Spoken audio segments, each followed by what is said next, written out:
नमस्कार, आप देख रहे हैं दिल्ली ग्लो न्यूज और मैं हूं आपके साथ सपना मद्देशिया। शुरुआत करते हैं आज की कुछ खास खबरों से।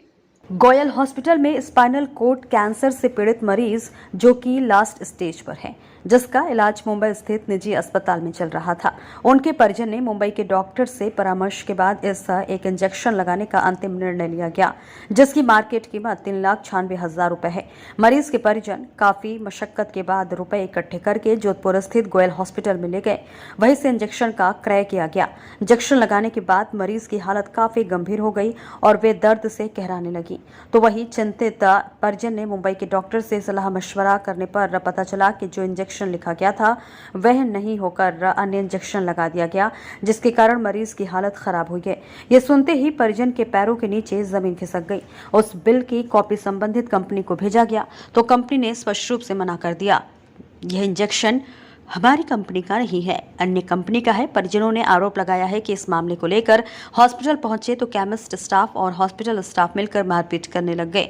मामला बढ़ता देखते हुए मामले को रफा दफा करने का काफी प्रयास किया गया। अंत में परिजन कोर्ट कचहरी के चक्कर में नहीं पड़ना चाहते थे, इसलिए अपनी बेटी को लेकर मुंबई के लिए निकलना उचित समझा। मामला फिलहाल शांत हो गया है, लेकिन जो सवाल परिजन ने उठाए उनकी जांच होनी चाहिए। ये एक जनहित का मामला है। न जाने कितने मरीजों को इस तरह का इंजेक्शन पहले भी लगाए होंगे। जो कि इंजेक्शन मरीज को लगाया गया वह किस कंपनी का था, किस फर्म को इंजेक्शन जारी किया गया। काफी मशक्कत करने के बावजूद गोयल हॉस्पिटल के स्टाफ ने ना फाइल दिखाई और ना ही डॉक्यूमेंट दिखाए।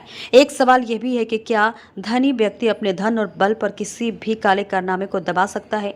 क्या कानून व्यवस्था नाम की कोई चीज नहीं है?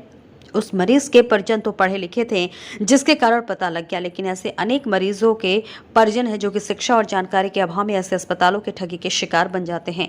इस मामले की जांच को लेकर ड्रग्स कंट्रोलर ऑफिसर आशीष दत्त गज्जा ने मीडिया से बातचीत में कहा कि अगर इस तरह का मामला है तो बड़ा गंभीर मामला है, इसकी जाँच होनी चाहिए और अभी मेरे संज्ञान में मामला आया है। उच्च स्तरीय अधिकारियों से बात करके जाँच करवाते हैं। माननीय प्रधानमंत्री महोदय नरेंद्र जी मोदी का एक ही नारा, स्वस्थ जीवन।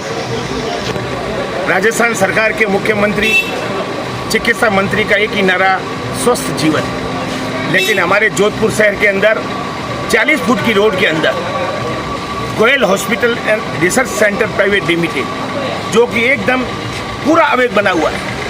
40 फुट के अंदर इन्होंने 30 फुट के अंदर अपने व्हीकल्स खड़े कर दिए। आम जनता परेशान हो रही है। 10 फुट का इन्होंने जो इलेक्ट्रिसिटी बोर्ड लगा दिया और इनके पास के सब इन्होंने ज़मीनें खरीद के और अवैध इन्होंने कई कनेक्शन ले लिए। हमारी सरकार को सब मालूम है या नहीं, लेकिन सरकार को इनकी जांच करनी चाहिए। वर्तमान के अंदर गोयल हॉस्पिटल का मालिक आम जन को कोविड से लाखों करोड़ों रुपए से लूट रहा है। गोयल हॉस्पिटल के मालिक ने अभी आज ही के दिन एक ऐसी बिटिया का इलाज किया है जो हर आदमी के शरीर के अंदर धड़कन पैदा कर देता है। उस बिटिया के कैंसर का 4था स्टेप है, लेकिन उन्होंने लाखों रुपए की दवाइयाँ फर्जी लगाई, एक भी इंजेक्शन सही नहीं लगाया और अभी बोल रहे हैं कि साहब सेटलमेंट करिए। क्या ये उचित है? हम जनता से ये पूछना चाहते हैं, आम जन से ये पूछना चाहते हैं, माननीय मुख्यमंत्री महोदय से पूछना चाहते हैं, माननीय स्वास्थ्य मंत्री से पूछना चाहते हैं और हमारे यहाँ लाडले मंत्री गजेंद्र सिंह जी शेखावत से हमारा निवेदन है कि इनकी जांच करावे और आम जन को सुविधा देवे। ये गोयल हॉस्पिटल ने सब गलियों के अंदर अपने अवैध जगह बना दी है और आम जन परेशान हो रहे हैं। मेरा सबसे निवेदन आम जन से निवेदन है कि कृपया इनकी जांच करावे। धन्यवाद। आपका परिचय? मेरा नाम चंपालाल दरीवाल, मैं सरदारपुरा में हमारी ये संघर्ष समिति जो बनी हुई है उसका मैं सेक्रेटरी हूँ। बच्ची को कीमोथेरेपी देने के लिए यहाँ पर लाया गया था। कीमोथेरेपी के साथ डॉक्टर ने प्रोटोकॉल था कि इम्यूनोथेरेपी एक चीज़ है। हमारा प्रोटोकॉल हमने बॉम्बे से बनाया था, डॉक्टर ज्योति भारती का मैम था, लेकिन यहाँ से प्रोटोकॉल हमने कहा यहाँ से लगवा दें। तो यहाँ पे इंजेक्शन को परचेज 3,96,828 की प्राइस बताएगी कि बाहर से आपको अलाउ नहीं किया जाएगा। बाहर से भी हमें 3,45,000 में वो अवेलेबल था, लेकिन इन्होंने नहीं लाने दिया और 3,96,850 हमसे MRP रेट पे डाक आपको लेना परचेज करना पड़ेगा। अतः हमने यहाँ से परचेज किया और उसको इंजेक्शन को लगवाया गया। लेकिन बच्ची की कल रात को उसकी तबीयत बहुत ज़्यादा ख़राब होगी। तब मैंने वो डाउट हुआ कि इसमें दवाई में कुछ न कुछ गड़बड़ हुई है, अन्यथा बच्ची की वहाँ से हमने बॉम्बे डॉक्टर ज्योति वाजपेयी से कंसल्ट किया। उन्होंने कहा कि इम्यूनोथेरेपी से किसी प्रकार का कोई साइड इफेक्ट नहीं होता है और बच्ची को परेशानी ये नहीं होनी चाहिए, क्योंकि उसके हाथ पाँव और जो दर्द हो रहे थे कि ये परेशानी नहीं आनी चाहिए जो ये आ रही है। ये कुछ आपके साथ गलत हुआ, इस पर मैंने सब करने के बाद मैंने बैच नंबर कार्टून का वो इंजेक्शन मेरे को दिया गया, उसका बैच नंबर मिला है और बिल का बैच नंबर है, दोनों में डिफरेंट था। उससे मेरे को यहाँ आया और यहाँ पे आने के बाद नीचे मेडिकल स्टोर वाले ने बोला कि आपको हमने हमारा स्टोरेज जो 1 महीने पहले हमने परचेज किया था वो इंजेक्शन लगाया।